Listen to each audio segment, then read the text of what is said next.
thank you. Somebody wrote me, a stranger wrote me last week to say he read this passage and he couldn't believe. And his letter let me know that he had once come new to a room where he was alone. Okay, I was going to read this really silly part, and then it turned out to be an unsilly day. And so I'm going to read another part. There is a romance in here, and it's unlikely. Delpha's 32 years old, but she runs into this 19-year-old college kid who's, as you'll hear, if he's lost something, you'll hear that in this part. And he's just had his nose broken in a bar fight, and so she fixes his nose. And then on another evening, because they ran into each other on the bus. On another evening, not long after, she gets down from the bus, and there he is. I couldn't believe, this is funny, you write something, sometimes you don't realize what you've written. What he brings back is an excuse, and don't say you haven't done it, because you have approached somebody with some kind of excuse that you thought of. It's a handkerchief. I couldn't believe it. I didn't even realize, he's returning a handkerchief, which is like centuries-old device to get someone's attention. How can you do these things without noticing them anyway? Okay, so I'm just going to read a little banter. It's like, what's happening is a really hot southern night in East Texas, and this young man has about 10 o'clock at night. It's downtown in this fading district, and she gets off the bus. Delpha stepped down onto the street. The bus door exhaled air behind her. A young guy with tangly hair, a roll-sleeve shirt, and a deep lavender eye sat there on the bus bench. He held up a white rectangle. Around 10:30 at night, breathless hot, two people clattering by on the sidewalk, a car's headlights. Her handkerchief was washed, ironed, folded. He dashed his top lip with the back of his hand. Sweat ran from Delpha's temples. He followed her into the new Rosemont's kitchen. She lives in a residence hotel that smelled like 20 mule team borax and 50 years of bacon grease. Delpha waved toward a stool at the wood table where Oscar the cook chopped, got two pearls from the icebox and popped their caps on the church key bolted to the wall. Street light from a parking lot, security light over the back kitchen door kept the room from being black dark. Delpha set down the bottles, one in front of Isaac, one across, and walked over to the counter behind his back. But she watched him. Hey, thanks. He fit his hands around the bottle and upturned it, looked to drink most of it in one go. She smoothed out a $5 bill on the linoleum counter and slid the top edge of it under the corner of the big tin bread box where you can see the full Lincoln. Then she sat on the wooden stool, rolled the cold glass bottle to her cheek. After a while, she drank beer. She'd only missed it because she couldn't have it. How's your nose? Sore? My doctor said it'd be okay. So, did you work both your jobs today, the office job and the old lady? Mouth full, she nodded. Long day. Why do you do it? She swallowed, saving up. For what? Something I want. What do you want? She thinks this. I want a life I want. Don't know yet. He smiled, straight teeth. Come on, don't you have an idea of what it might be? Something different than anything I had before. That's cool, saving up for a mystery. Don't believe a person could be hell-bent on having something they don't know what it is yet?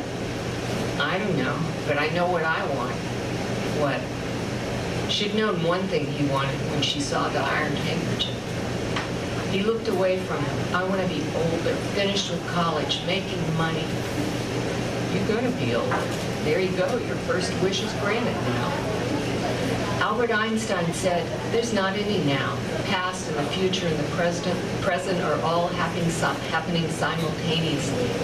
Linear time, hour after hour, day after day, it's an illusion. Delpha's brow ruffled. You believe that? Think it's possible? And another scientist says for one place in time, there are all these possible directions to go, and each one has a certain amplitude, and when added, the sum is zero and lost you. Okay, wait. Our kind of time, 1 o'clock, 2 o'clock, summer, fall, is just the most probable direction, the most probable path in space out of lots of other paths, the one most people take. A path. Yeah, he lifted his eyebrows. Time's a dimension.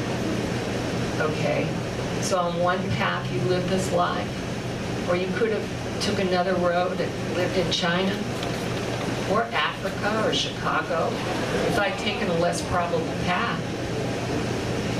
There's the deal, isn't it? The scientists should have told us how you change paths. Plenty of people would. I would.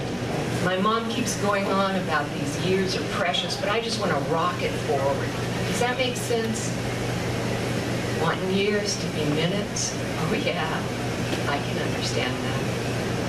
Very small smile. I knew you could. Why? Just knew.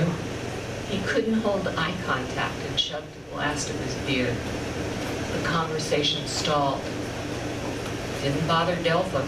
In all her life to come, no matter how long or how short, there was no way sufficient quiet could accumulate to balance out the years of noise. The light fell on his face, bony now, the kind of face men grew into. She put stooped Isaac in a brick college, tie, hair trimmed up, touch of gray, professor like Dr. Einstein. Made him stand up straight, gave him a tall blonde wife with glasses, kids. She got 2 more beers from the icebox. When she put down the bottles and sat, Isaac broke the silence. Education was this huge deal to my parents. Man, talk about saving. By the time I was 8, they'd saved up my whole college tuition so I could go anywhere. So, why aren't you going anymore? Oh, he looked down at the scarred wood table. I will, just not right now. My mom thinks she doesn't need any help, but she does. What's your dad say? His lips mashed in. My dad's, he passed away. Oh, sorry to hear about that. Boys need their dads. He didn't look up. Girls too. That's true. Just boys that didn't have a daddy, they're either searching or taking it out on a woman a lot of their life. Oh, great.